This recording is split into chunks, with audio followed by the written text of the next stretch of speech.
That's a 10. That's a good one. Yeah.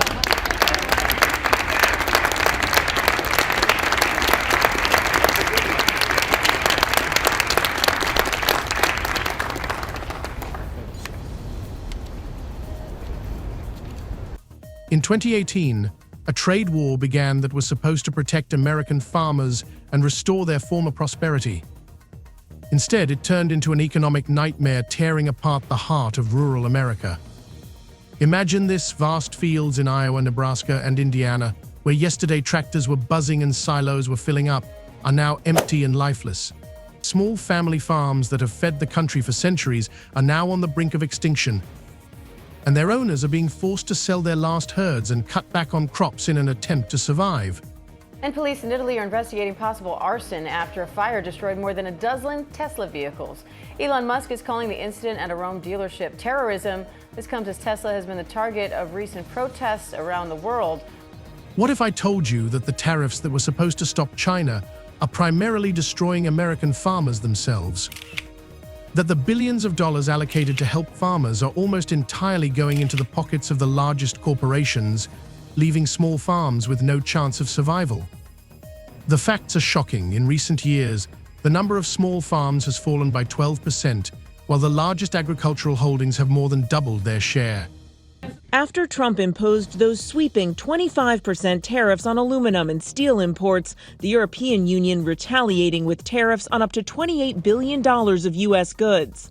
Trump making it clear this isn't over, vowing to respond in kind with sweeping retaliatory tariffs early next month. But that's not all. China has not only quickly adapted to the new conditions by switching to supplies from Brazil and Argentina, it has also begun to deliberately ignore American products, canceling orders for millions of tons of soybeans and pork. Imagine a farmer in Ohio who is left with tons of fresh meat but no buyers, or a farm owner in Minnesota who is forced to reduce his acreage because exports have collapsed. US President Donald Trump has announced a 25% tariff on all car and light truck imports into the country. It's due to come into effect on April 2nd. Economists and world leaders are warning that it will be a tax on consumers and have a chilling effect on the global economy. But to Americans, Trump paints a rosy picture, predicting that the levies will spur growth. The government, meanwhile, seems to be standing idly by. After the first wave of trade wars, promises of support and compensation faded away, and a new round of tariffs dealt an even deeper and more painful blow. There are no rescue programs, no guarantees, just empty words and silence. Agriculture, which has been the backbone of the American economy for centuries, is now on the brink of disaster, and in regions where slogans and support once rang loud and clear, there is now a deathly silence. With Elon Musk's views on weighing into very much national politics, national elections in Europe. And then on top of that, when you see the backdrop of Tesla upgrading its product line and the impact of them trying to chase more sales at the back end of last year, that means it's short on inventory. It can't necessarily sell as many vehicles or doesn't have as many in stock to sell. So there is that issue there of a confluence of impacts, which means that sales have been falling. Again, the question is how much more that will impact into February as well, given that the back end of last year in 2024, Tesla sales did slip overall. What is really going on behind closed doors in the White House? Why do those who were at the forefront of success now feel betrayed? Is there a way out of this trap, or is rural America doomed to oblivion? In this video, we'll explore how trade wars and tariffs, intended as protection, have become a weapon of destruction for farms, what's happening to key export markets, and why the voice of rural residents is growing louder in its demand for change, but remains unheard. After weeks of whiplash, Trump threatening tariffs, imposing some and walking back others, many Americans are feeling the uncertainty. In Swisher, Iowa, distillery owner Jeff Quint says it's paralyzing. The bourbon industry is going to be collateral damage in this tariff war. I don't really think there's any way around that. And he's not alone. Tonight, the majority of Americans, 61%, now say they disapprove of how the president is handling tariffs. 56% say they disapprove of his handling of the economy overall. But the president has dismissed those concerns tonight, saying he has the right to change course. Stay with us to learn the shocking details and understand why the crisis in agriculture is not just a local problem, but a threat to the entire U.S. economy and the future of millions of people. It's time to understand the truth. I think you're going to remember today, it's going to be a free nation that we're dealing with. We're going to have a very free and beautiful nation. It's going to be Liberation Day in America, and it's going to be a day that hopefully you're going to look back in years to come and you're going to say, you know, he was right. This has turned out to be one of the most important days in the history of our country. Iowa is a state that has long been a symbol of American agriculture. Its fields stretch for hundreds of miles, and farmers from this region have traditionally been considered the backbone of the country's food system. It is no coincidence that Iowa ranks second in the country in egg sales, a symbol of stability and sustainability in the agricultural sector. In this state, as in many other parts of the Midwest, agriculture is not just a profession, but a way of life, a legacy of generations woven into the fabric of the community. That is why the fate of Iowa's farmers is so important to understanding the overall state of the American economy and politics. Ready? The higher the tariff, the more likely it is that the company will come into the United States and build a factory in the United States so it doesn't have to pay the tariff. That will take many, as you know, that will take many years. In fact, I'll tell you, you know, there's another theory is that the tariff, you make it so high, so horrible, so obnoxious that they'll come right away. When I do the 10%, 10% is really, first of all, 10% when you collect it is hundreds of billions of dollars. The numbers that you're talking, all reducing our deficit. But really, so there's two ways of looking at a tariff.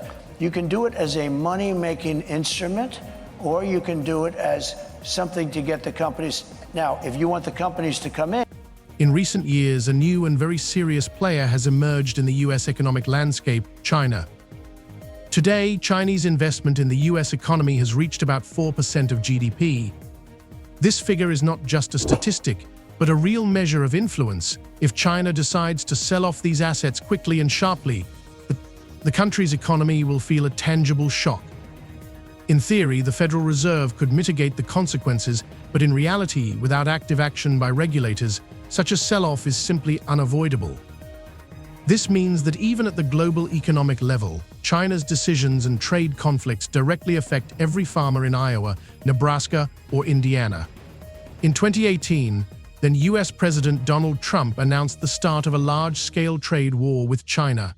Agricultural products became the main front, with the greatest attention focused on soybeans, the largest U.S. export to China. In response to US tariffs, China introduced its own duties on soybeans and other agricultural products, which led to an immediate drop in demand. Farmers who had purchased seeds, fertilizers, and equipment on credit faced hard times, finding themselves with millions of tons of unsold products and growing debts. We begin with the president's trade war escalating tonight. This evening, the retaliation against the United States, Canada, and the European Union responding quickly, just hours after President Trump's 25% tariff on all steel and aluminum coming into the United States.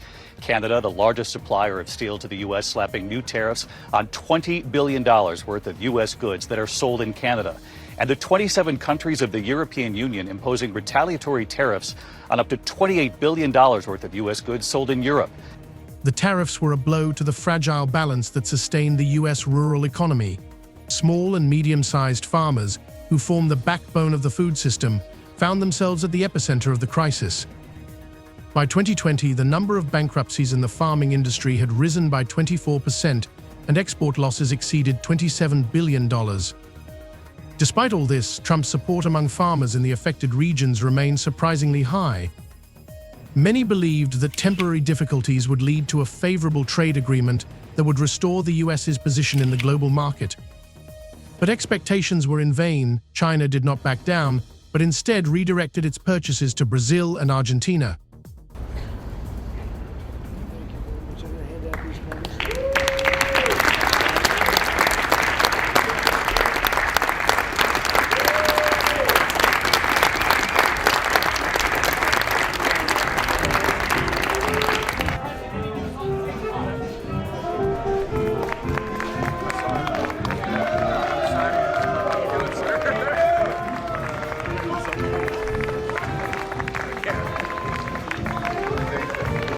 By 2024, Brazil controlled more than 70% of Chinese soybean imports, and the US became a mere spectator in its own traditional market.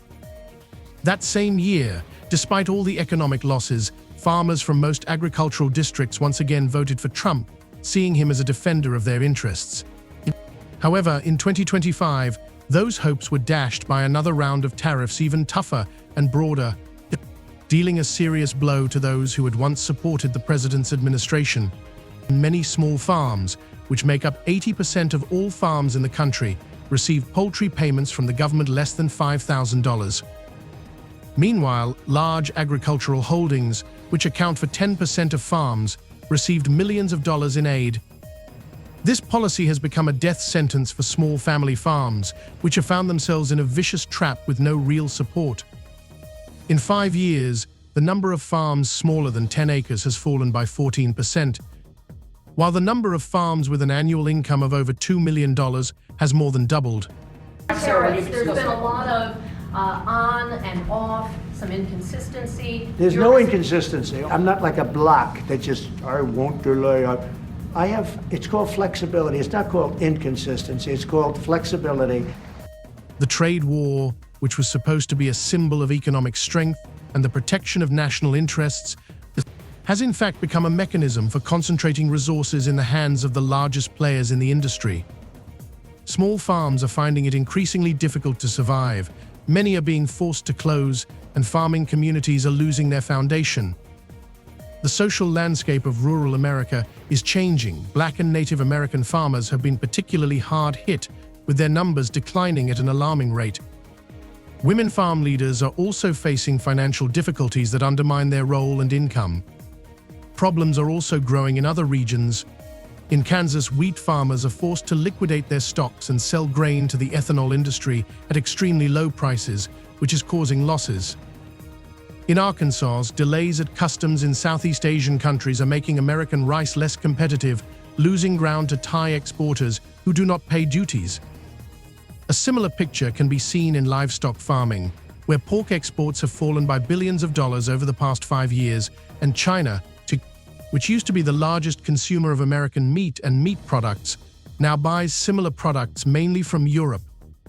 Attempts to resume trade negotiations have failed to restore confidence, and order cancellations continue, threatening the stability of the industry.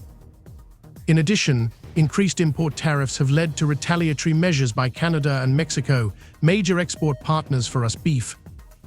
These countries have announced their intention to impose their own duties on us meat, which could seriously undermine the profits of producers already operating on the brink of profitability.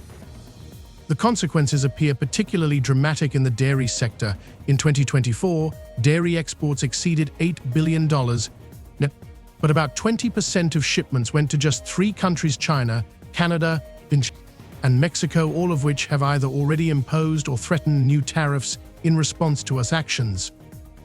In particular, Chinese tariffs on dairy products have reached 84%, leading to oversupply, pressure on prices, and mass closures of dairy farms. What distinguishes the current crisis from the events of 2018 is the lack of promises of support and assistance. The Ministry of Agriculture has officially stated that it has no plans to launch compensation programs at this time, but is only considering such possibilities. This position clearly demonstrates that farmers must cope with the emerging difficulties on their own, and the state does not guarantee their survival.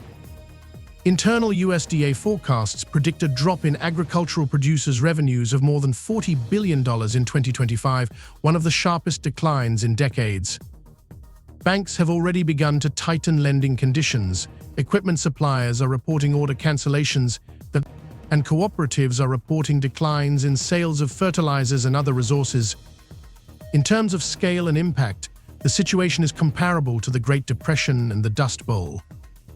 The political response to the crisis ranges from attempts to limit presidential powers in the area of tariffs to the strengthening of economic nationalism and calls for restraint. However, US trading partners have long since moved on to finding alternative sources of agricultural products, indicating a long-term loss of confidence in American suppliers. The European Union, China, Mexico, and other players are gradually replacing the US as a stable exporter, condemning rural regions to a prolonged economic decline. For many farmers whose families have roots in the Midwest, the question is no longer whether they can keep their farms, but how to survive the current crisis and avoid becoming another victim of the trade war in which they have been embroiled by politicians and economic interests. These processes are leading to radical changes in the country's agricultural life, eroding traditional rural communities and forcing farmers to seek new strategies for survival.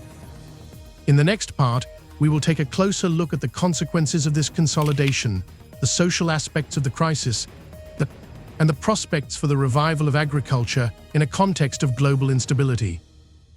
In 2025, American agriculture faces an unprecedented crisis that encompasses all key industries, from soybean and corn production to livestock and dairy farming.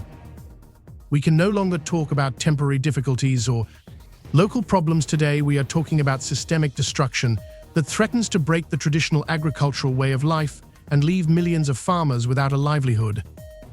In April of the same year, China cancelled an order for 12,000 tons of American pork, the largest such cancellation since the start of the pandemic. For farmers in states such as Ohio and Iowa, where there are virtually no alternative buyers, this news came as a real blow. The prospect of holding perishable goods with no possibility of selling them is one of the main factors undermining the financial stability of the industry. At the same time, many corn and soybean producers have been forced to cancel plans to expand their acreage for the spring season. This is due to a sharp increase in costs. Import tariffs on fertilizers and agricultural equipment have increased production costs by almost 40%. Farmers operating on the verge of profitability are forced to cut production to minimize losses. At the same time, even the announced tariff reduction in May 2024 did not have the expected effect. Chinese buyers have already signed lucrative contracts with Brazilian producers who will operate without duties. American soybeans and corn have become commodities of secondary importance, which is reflected in commodity exchange prices and reduces farmers' incomes. At the same time, many agricultural producers are facing delays and bureaucratic obstacles at customs in Southeast Asian countries, which is undermining their competitiveness. For example, American rice now often loses out to Thai products, which are exported without duties and with fewer delays. The situation in the livestock sector is also critical. Over the past 5 years, pork exports have fallen by billions of dollars, and China, formerly the largest buyer, has switched to European suppliers. Attempts to negotiate a resumption of trade have not yielded the expected results, and order cancellations continue, exacerbating economic instability. Canada and Mexico, key markets for us beef, have imposed retaliatory tariffs on imports. This threatens a serious decline in profits for meat producers who are already operating on the brink of profitability. The dairy sector is of particular concern, with nearly 20% of all U.S. dairy products exported to 3 countries, China, Canada, and Mexico. All of them have either already imposed or are threatening new tariffs, leading to oversupply in the domestic market and pressure on prices. China's 84% tariff on dairy products is one of the hardest blows to the industry, accelerating the closure of dairy farms and the consolidation of cooperatives. Against the backdrop of the deteriorating economic situation, farmers are left with virtually no state support. Unlike in 2018, when compensation was promised, in 2025, the U.S. Department of Agriculture officially announced that it had no plans to introduce new support programs. Farmers are being called upon to survive on their own, which, given the sharp decline in income and tighter lending, looks more like a death sentence. Domestic forecasts point to a $40 billion drop in agricultural producers' incomes, which would be one of the sharpest declines in decades. Banks are tightening lending conditions, equipment suppliers are canceling orders, and cooperatives are reporting declines in fertilizer and seed sales. The political response to the crisis has been mixed. Some lawmakers are proposing to limit the president's authority over tariffs, fearing further negative consequences. Others insist on the need to support economic nationalism and urge farmers to hold on, promising that China will eventually return to the U.S. market.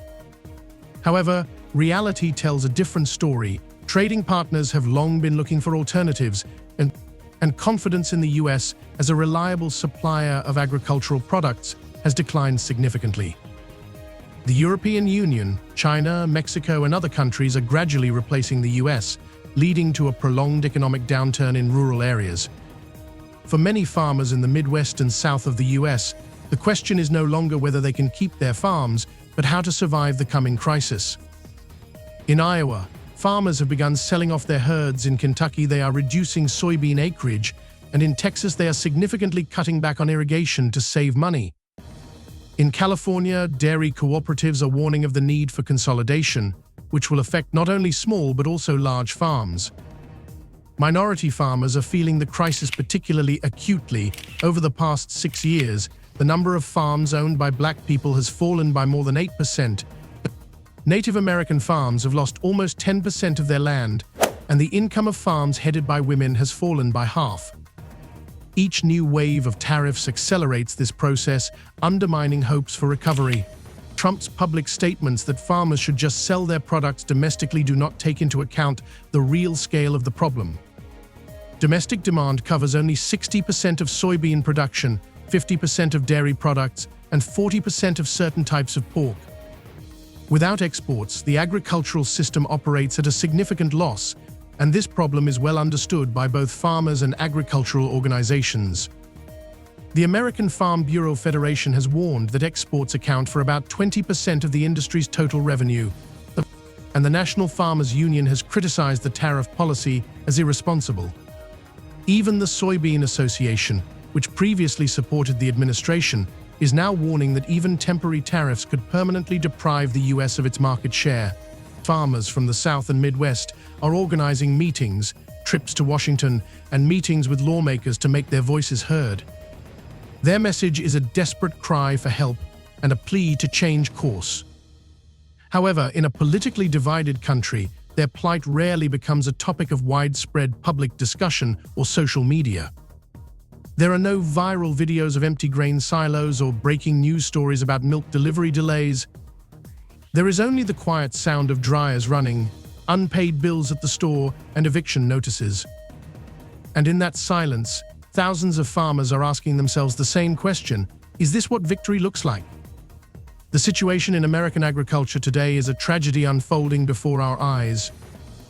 It is a story of how a policy intended to protect national interests has turned into the destruction of a key sector of the economy and the livelihoods of millions of people. It is a story of lost markets, destroyed communities, and hopes that can still be saved if we listen to and understand the voices of those who feed the country.